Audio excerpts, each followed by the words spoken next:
Yo, yo, yo, check 1, 2. What's good? This is Q, no rap name. Um, damn, I just realized I don't even have a title for this shit. Well, welcome anyway to the currently untitled Q, no rap name presents the currently untitled beatmaker, producer, podcast, powwow discussion hour. Hell yeah. And yeah, man, this is episode 1. We setting it off correct. We doing it the right way. I brought a very special guest on to set the whole podcast off. Hopefully, we do 1,000 episodes, but we on episode 1 with my friend and yours, the wonderful, ever talented, hardworking Soo Do Koo, ladies and gentlemen. Yeah. That's We're where here. I'm gonna put the applause right there. What's going on, man? How you been? Chilling, just working. I already know you working, bro. You stay working. That was actually about to be part of my one of my first questions to you specifically because I know maybe some of the listeners at home might not know if they're not familiar, but you make a lot of beats. Yeah. Like you really make a lot of beats. Like I'm not exaggerating. It's like it's a lot, and they're all very good. Um, and I guess before I get too far into it, just real quick, I did want to address it. I might as well address it now. How how do you make so many beats? Like point blank. I mean, to me, it's like I look at it like you gotta be like Kobe in the gym, right? Mm. Like you gotta put up the shots if you wanna hit the big shot eventually. Uh but I like the way I look at it is like I don't know, there's like 365 days in a year. If you wanna make like 1,000 beats, you make like that's like 3, 4 beats a day. Mm. Which is not that much considering it's just staying consistent. Like I didn't make any beats today, and I was still kind of like itchy about it. Mm. So you But make beats every day though. it yeah, I try to. I That's mean, what's a up. lot of it is like I have a job where I have a lot of downtime over the summer, especially. Mm. So I'll just be like sitting at a desk doing nothing all day, but I have to be at the job. Right. So I'll just bring the laptop and make like 20, 25 beats or something. Not talk to my coworkers. See, 2025 beats. That's going like that's where people are gonna hear that and be like, nah. And I know for a fact that it's the truth. But when I say like, how do you make so many beats? It's not even so much a mindset. Like technically speaking, like, do you like do it like all right, you already have a bunch of drums and like you already know exactly what you're gonna sample, or are you just approaching each beat individually and you're able to make them very fast? So I'll rip a bunch of samples and like I'll hear a bunch of stuff I like, maybe rip like 50 samples and then just go through them. It'd be like if I hear a sample I like and download it, I already kind of know what I want to do with it, or have like some sketch in my head Mm. of what I want to do with the sample. And a lot of it's like a lot of my beat, like I would say most of my beats aren't even crazy. Like I do a lot of just looping, but it's like you just gotta loop in an interesting way, I guess. Yeah, the I just looping. try to I'll just try to catch like cool stuff and try to and I don't know I guess the number comes from I try not to overthink beats because there's like I always want to make the next one. That's So key. I'll spend like 10 minutes on a beat probably at the most. Man, say that, bro. That's important. I need people listening. If you make beats, like really think about that. Like, not that you need to be able to make a beat in 10 minutes, and we are talking about sample based stuff, so it's not like you're making the melody. But if you are making sample based beats, you should be able to make a beat in 15 minutes. I can make a beat in 15 minutes, Yeah. 10 minutes. Well, it's like the if you have good samples, like if you fuck with good music and you Hmm. have good music to work with, you pretty much made the beat already. Exactly. I It was like John Wayne was saying something like the in one of his videos, like he was like one of the most important things is like if you're sampling good music, you're gonna make a good beat. That's real as hell. Like Eloquent told especially me, if you're looping, like if you're not adding drums or anything, right. and the mix already sounds good in the sample. Like I boost the highs and lows Mm, depending on each sample. Like I'll fuck with like a 8 band EQ, yeah. but that's pretty much it. Just like mess with the levels until it's like, all right, I like where that's at. All right, what's the next sample sound like? That does add a lot of interesting like color to a sample. It's not always about repitching. You tweak that EQ enough, and you can really make the same thing sound very very different. Right. Especially in Ableton with the multi-band compressor, multi-band dynamics. I don't. Do you use Ableton? Yeah, yeah. Yeah, that I've been using Ableton for like 7 years now. word. That But kind of I was using Logic Pro before, and then GarageBand way before that. that gets into what one of the questions that I do need to make sure I ask everybody is what did you start on? Did you start on GarageBand? I started, yeah, on GarageBand with like a maybe I was in like high school. I was making real shitty beats on like a Casio keyboard without samples. Right. I made like a house EP that I hope to God does not exist anymore. But I mean, it was so bad, and I listen to beats from a few years ago and be like, man, these are real bad. But I don't know. I really liked Logic. Like my friend gave me a crack of Logic, and I think it's called like the EX24 sampler or Yup, the something. EXS, I believe. Yeah. So I was using that and just like programming samples to a little like Akai keyboard with the pads on the top, like the MPK joint. Yeah. Um, but yeah, I guess that's pretty much where like I I play piano and drums and all that shit, but I don't really record live instruments anymore. Mm. But using that sampler is where I started messing with samples, and like I've always been into like jazz and soul and funk, so it's cool to just have an excuse to listen to more of it. Yeah, absolutely, man. And that it's interesting that you mentioned the EXS because I started kind of messing with samples on that too because I had Cracked Logic and that thing is not intuitive if I remember correctly. I was looking It's right at it and I'm like, terrible. what the fuck do I do with any of this? What is this? Yeah, it's like real hands on, and I never understood how to use it. Yeah, It's I just feel like all right. if There's I some had sampling like laid out in front of me and like if I had ever like touched an MPC before I saw the EXS, I would maybe understand what it was going for. But having that be the first sampler I ever looked at was like I might as well have been looking at like Chinese brain surgery manual or some shit. Like right. it's a lot. Well, which leads me. This is so it's a two-part question that I need to ask everyone. What did you start on, and what have you been using most, like recently? So I just use I have like a standard template that I made for Ableton. I just use one track with Serato sample, Mm. then chop the sample in there, and then if I have drums, I just have a drum rack and like drag breaks in or cut something up. Use the simpler sometimes to do drums. Simpler is clutch. The simpler is real nice. Um, I haven't like I never really dove that much into all the crazy shit that Ableton can do because I know some people that are just that do things that look like a different language in Ableton. Yeah. I can't comprehend. Like I studied music technology, like I have like Pro Tools certification, all that shit, but I still don't understand what like I can't conceptualize like a 40 track session. Right. Well, one of those type of sessions I can't really think about either too much, but within Ableton, like watching, like that's why like not to get too ahead of myself, but like the whole like collaboration, like I've been on more collaborative type shit lately, and like kind of pulling up on other people watching how they work, and Mm-hmm. someone like the Ableton masters, like Roper Williams for example, like pulling up on that studio, and Mm-hmm. like this is the type of shit you really can't DM somebody and be like, yo, bro, what do you do in Ableton to make a sample sound like that? But sitting there Right. in like near silence, like smoking weed and like watching it happen in real time, I'm like, oh shit. Like I didn't even know you could do that. You know what I mean? And Yeah. it's real simple. So, You're not like doing too much, but it's like, oh shit. Like it has a lot of functionality. right. And learning from masters of the craft, seriously.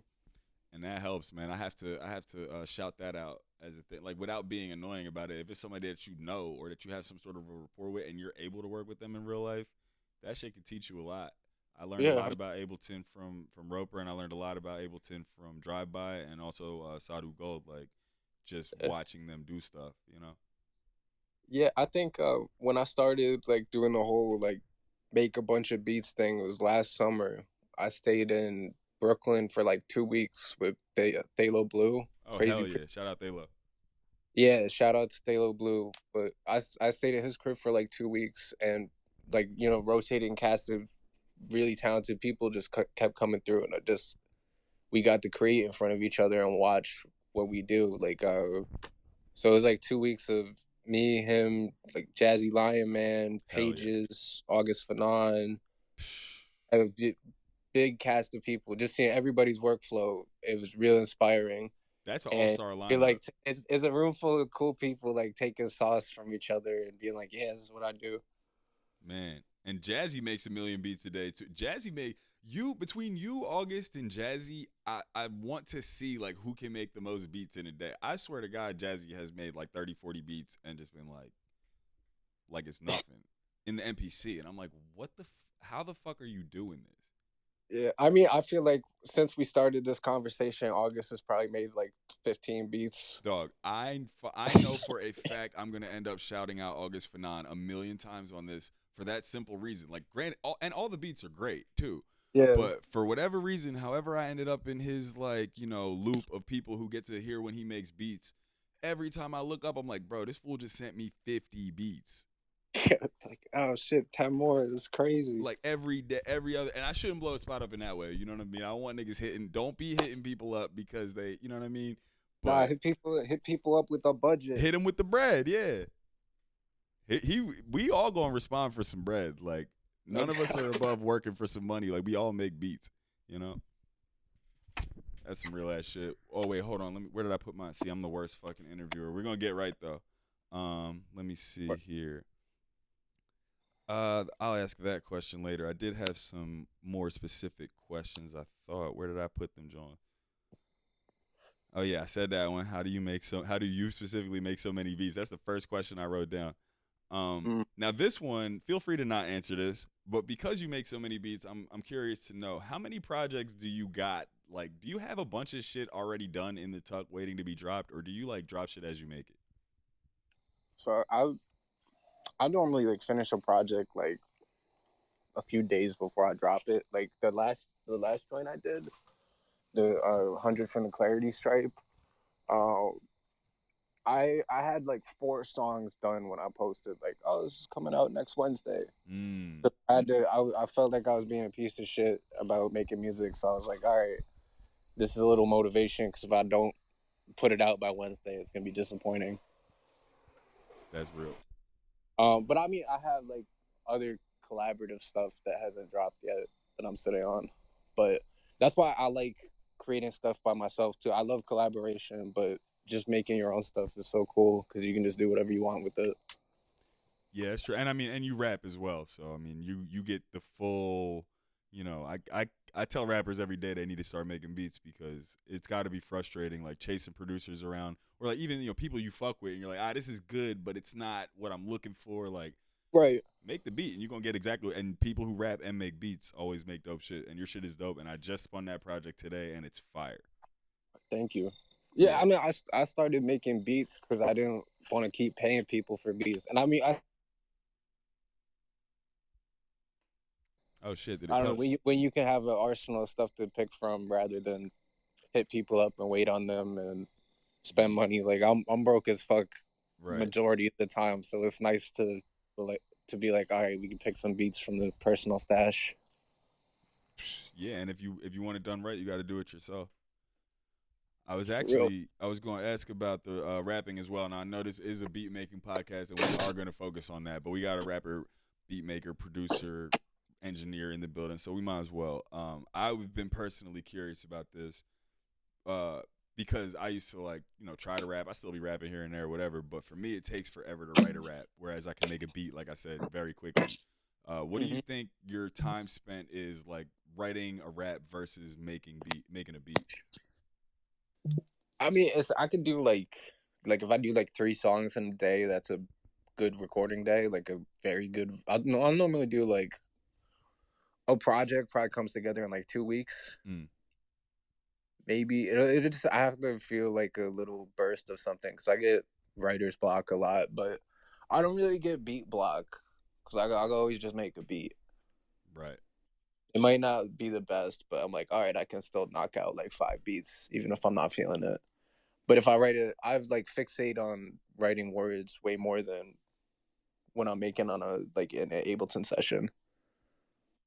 So I'll be Yeah. like, I like fixate on like how the words sound next to each other, and I'll try to like sharpen my pen too much sometimes. I think. Mm. Yeah, there is a difference there, huh? I mean, I guess it's kind of like cooking versus baking. Like when you're making a beat, you're kind of cooking. Like certain shit might not seem like it'll work, but it'll work. You know, put a compressor on, whatever. But the writing is a little bit more of an exact science. Yeah, exactly. That's real. The other specific question, while I'm still on the topic of raps, because you got a lot of sports raps, and I appreciate that. I'm not like the biggest sports watcher, but I be catching a lot of references, Mm. and you know, sports and rap music specifically are often intertwined. Did you? I mean, I don't know if you might have talked about this on another pod or something, but did you like play sports like growing up? Like, did you were you like a sports play like participant? I like. I would have rather been like the kid in high school, just like fucking around and smoking weed or something. But my dad made me do like he was like, "You're gonna do 3 sports a year." Shout out So to I did Pops. like I played soccer, basketball, played baseball, and ran track. And I was like kind of like I was pretty good at everything, but never like the best kid on the team. Mm, But I always like I don't know, I appreciate it now as I'm older and like appreciating the older sports legends. I don't know, yeah, it's like a comfort thing. Like I love like falling asleep to like game 6 of the '93 World Series or something random. that's Like fire. it's real comforting. But I also just like it's cool from a writing perspective to reference sports stuff because I feel like you can't run out of references because Real. there's always some athlete with a crazy name or did some crazy stuff. Like I don't know, I can always like reference like Michael Irvin stabbing a teammate with scissors or something, Yeah. or like Gilbert Dennis Arenas Rodman. bars never get old and shit. Yeah, like Jesse Tree put an album out today, and I immediately texted him when he was like he had a bar about Greg Ostertag, Damn. and I was like, dog. Damn. You know what? Really, I feel like when I was a kid, like listening to Slim Shady LP when he was like, "Naughty Rotten Rama cursing at you players worse than Marty Schottenheimer," and I was like, that was the first thing to me. It's like hearing Jadakiss rap about like the color of a car. You're like, damn, like Right. it's like a whole genre of bar of just like, oh damn, crazy sports name. Like that's always been fire to me. So I had to point out that I do appreciate that. No doubt. Yeah, I always liked I liked Action Bronson was like one of the first rappers that I like really got into because he had the was a joint Larry Zonka Yeah, off yeah. the He's like, you don't even know who the fuck Larry Zonka is. exactly that's what I loved that line. Yeah, shout out Larry Zonka. Yeah, shout out to Larry Zonka. And you I know, I don't know. I appreciate when people know ball. yeah, yeah, yeah. And it plays into rap. I feel like they're very similar things. Like, you know, it's competitive in nature and like there's different styles of play. So like I feel like them shits are just it's like inherently intertwined. It's like it's also another thing that I feel like people can connect on like generation to generation. Like I don't know, I'll hear people my age talk about sports and it'll be cool. But then I'll hear somebody like one of my favorite Woods lines is who's like head split Percy Harvin. Damn. It's out of nowhere. Like I think Yeah, it's the only yeah. reference in the song, but it works. I'm like, damn. Yo, And I Woods love not knowing a reference and having to Google it and being like, oh, Percy Harvin got his head split open. Huh. Woods be having some very, very like sports bars and food bars. Like Woods is like Mm-hmm. I don't want to say quietly, but just very like he'll just slide him in there sometimes to where you're like, damn, bro, that was a really good one. The Harden scheme he did on the one joint, I was like, God damn, bro, you couldn't have. And it's like you said, that explains a thought or a feeling more specifically than you can do with another. You know what I mean? Like it makes Right. sense if you know what's up, if you know ball. Yeah, it's Curly Castro is I think the best at it. Yes, I just said that on the internet the other day. Because I had to Google some shit because like I'm working on some shit. I'm not gonna say way too much, but like I heard a Castro verse, you know, and I was just like, Mm-hmm. I don't even remember who he said, but I was like, what the hell? I know this is an athlete reference, but man, like this nigga must have just watched every sport, every game. Like, Yeah, just watching game film. My favorite memory from a show ever is the show I Met You at in Philly. mm, Uh, it was a room full of people standing there during someone's set, and he was watching a game on his phone, and he started screaming at the like, "Get the rebound!" or something like hell yeah. really. All the people around him got scared for a second. It was the funniest thing I think I've ever seen. I remember that. That was funny. Man, that was a really good ass show. First of all, Yeah, I disappeared at the end of that show. I cannot talk about it on a hot mic where I ended up, but that was a good show. That was a really good show. You killed that shit, and that was when because I knew you made beats, and for whatever reason, I guess I just wasn't tapped in. I didn't know you rapped. Like you did the whole set rapping. And I was like, yo, this like it's like when you like hear somebody spit, you like looking around like, yo, you heard what he just said? Like it was one of those, yeah. you know. And No, sometimes it's I liked it because I'm a pretty quiet, introverted person, so I feel like that's a good way to get all that like pent up energy out. hell yeah. And I always enjoy like talking to somebody outside, and they're like, "Oh, you do music?" I'm like, "Yeah." And then I do a set, and they're like, "Bro, what the fuck? Yeah, right. I thought you were like a chill guy. You're like a rapper. You out there yelling?" Right. You know what? I just thought of a question actually. This is why I got to do this shit on the fly, man. This is the way that my mind works. But while we're talking about ball and its relation to music, I guess if you had to liken your style, let's focus more on the beat side to an athlete. Let's say basketball or even football, whatever. Like who do you think? What type of athlete like who are you in terms of like what you do on the beats? You know what I mean? What's your style most likened to? Oh, that's a good question. And you can take your time. That's a curveball. I mean, I feel like I would say somebody like I would want to liken it to somebody like World B. Free Word.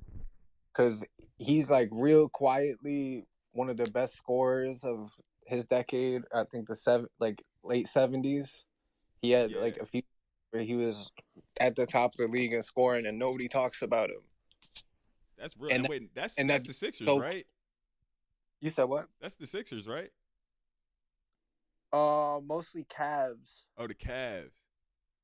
I He don't know might have he ball. might have been on the Sixers though. He was on the Sixers briefly. I'm not completely wrong. Oh yeah, okay. I think he was on the Sixers when he was Lloyd.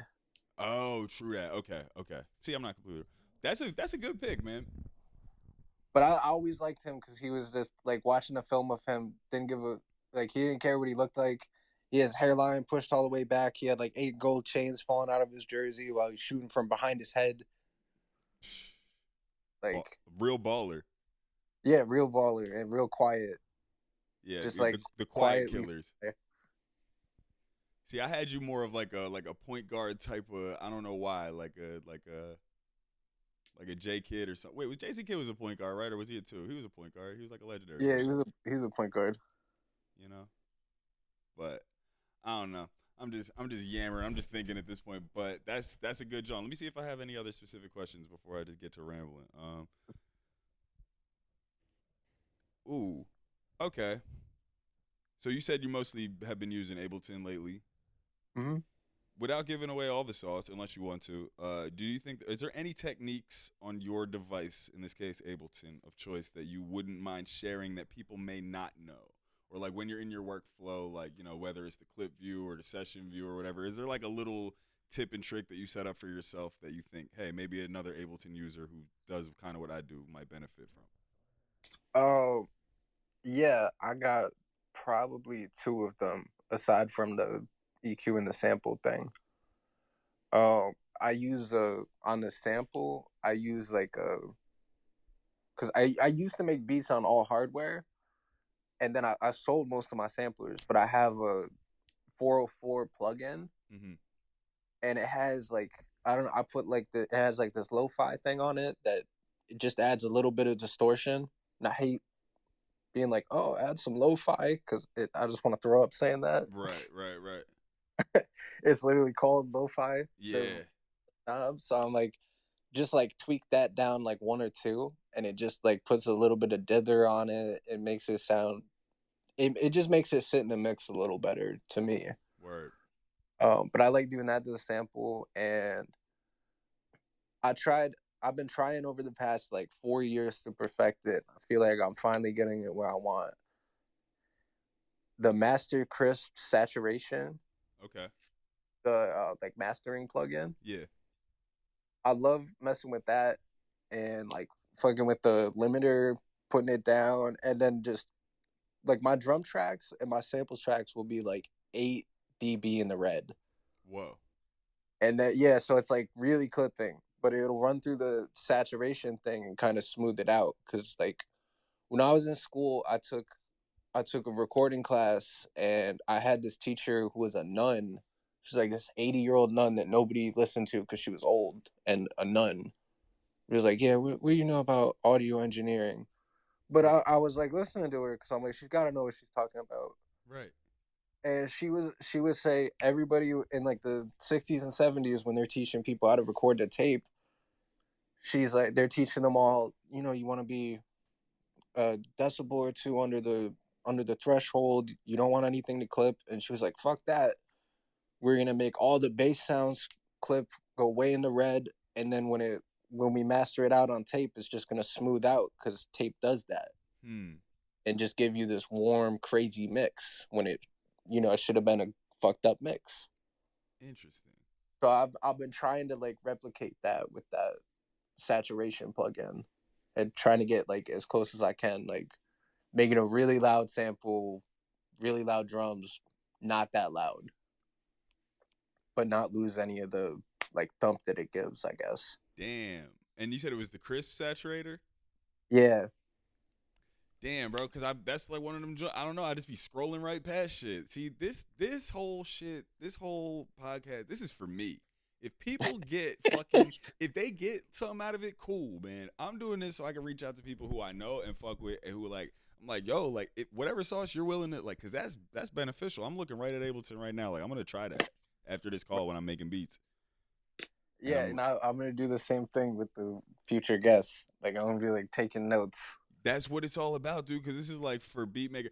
And if I'm wrong, like I'm wrong, but I don't know. And I'm not really too like I'm not really always into podcast shit anyway. So maybe I don't know, and it's already out there. But like, where's the podcast that of like beat makers talking to beat makers about making beats? Like not about the album and the reception and your thought process and like talking about the technical like that type of shit. You know what I mean? Yeah, it's an untapped market for sure. There's a lot of potential I'm like pitching my own podcast to myself to you on the episode on of the the first on podcast. episode one. But that's how we rock it right now, bro. Yeah, I'm an love it. informal person, bro, and we know each other well enough. We talk about this shit quite frequently. Mm, Um, one thing I want to make sure not to do is ramble for way too goddamn long, but I do have to ask about as far as like other producers, because like we've been name dropping all day, and right.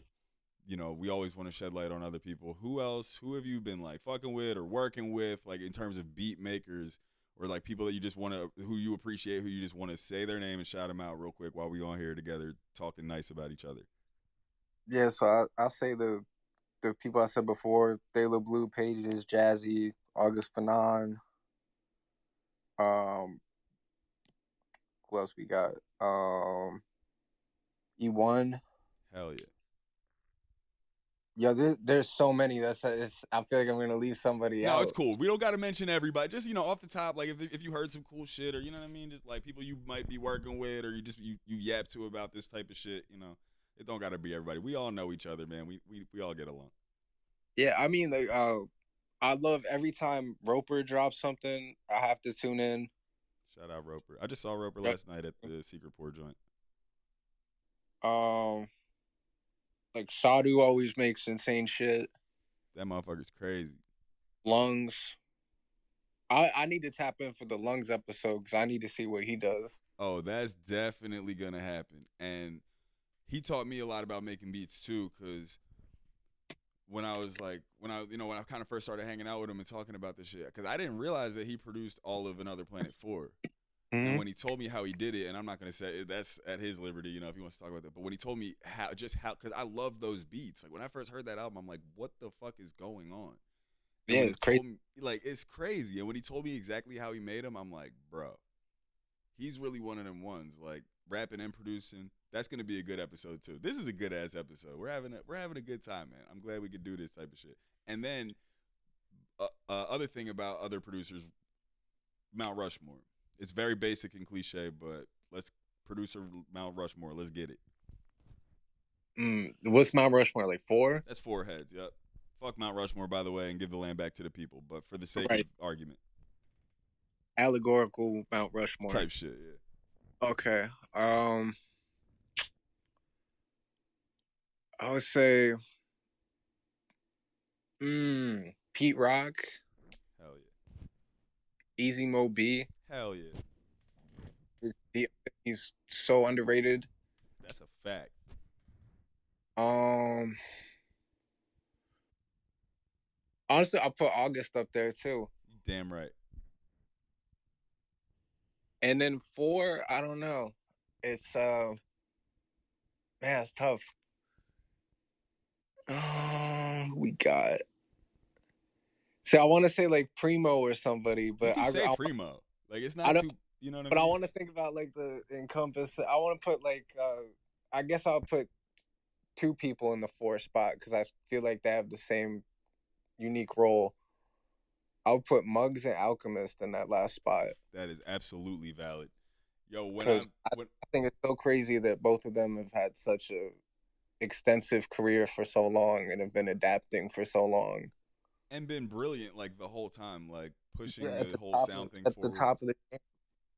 When I met I met Muggs twice, and the second time I was in LA, he was doing his record sale at Fat Beats, and he had the SP 1200 that he made the first 2 Cypress albums on, like in a glass case in there, and I'm just like staring at it, like it just felt crazy, like it felt fucking crazy, you know. That dude's a That motherfucking legend. is. Yeah, shout out everyone mentioned. Um, And yeah, man, you know what I'm saying? We could yap all fucking day, bro. We could talk about it. We got Hunter from the Clarity Stripe out now. We got the Andrew joint. Um, we got you said you put out 10 albums this year? Yeah, I think so. Yeah, 10. Yeah, everybody else need to step it up. Get right. And everybody make sure you support Soo Do Koo. I'm trying to think if there's anything else that I'm leaving out because I did want to, I wanted to make sure to hit everything. Just in general, like production wise, like on some signing off type shit. Is there anything you want to say to sum up how you think about all this shit or how it connects to life, or like any grand statements about this shit and what you plan on doing moving forward with it? Like what's your big takeaway with all of this shit if you were to put it into a thing? A big takeaway, I guess, would be no matter what adversity is going on in your life, you always have the thing to come home to go into the gym with, to work on, practice, get better at. And I don't know, like I just want to keep creating at a rate that feels comfortable and keep doing cool shit and keep meeting other people who do cool shit and inspire me and just try to learn from all the good people. That's real. Yeah, I think I'm bad at summing things Nah, up. bro, it was a big question. We didn't do no pre-interview. We didn't, you know what I mean? I'm kind of shooting from the hip right now. But I think it's, you know, I think it's a decent enough format and shit. And I appreciate your time, man. Seriously. I think we've been yapping for like a little over a half hour, something like that. And, moving forward, I'm probably trying to keep these joints type short. How long? I don't know. Do you listen to podcasts? I'm not honestly the only podcast that I really tune into is the Real Notes. Yo, shout out Dylan. We were just on Shout that out joint. Shout out to Dylan, man. Yeah, I did it like a month ago, and I was like in disbelief when they asked me because I was like, "Yo, I don't think you understand. It's the one podcast I listen to." Hell yeah. But I mean, a lot of it for me is like I have a shitty attention span because my brain is broken from my phone and shit. Yeah, man. But Talk I about feel it. like a 35, 40 minute podcast is perfect. I think so too. I don't know how long these joints are supposed to run, but I think 35, 40 minutes is perfect too. It's just like the shortening of the like overall song length that's like acceptable. Yeah, I think because 30. I was like Drink Champs be like 2.5 hours and Bro, be they like, be in there getting fucked up. I'm like, dude, I could have did anything. You got to do like several loads of laundry fucking with Drink Champs. You got to like get something done while that show is on. Shout out to Yeah. Drink Champs. We're not over here talking shit. I'm trying to be syndicated. I'm trying to be number one. We're going to be Uh, selling shout out, ad shout space. out to And Nori. shout out to Noriega. Shout out Capone. Shout out Tragedy Gaddafi. Yeah, I mean, signing off. Shit, goddamn, Sudoku, the one and only. Get Mm. get like this motherfucker, yo. I appreciate you for coming on the show. Episode 1. Thank you for showing love, man. And we gonna be in contact with you soon, man. I appreciate you. Yeah, thank you, Q. Absolutely. I'm about to hit the button. Right.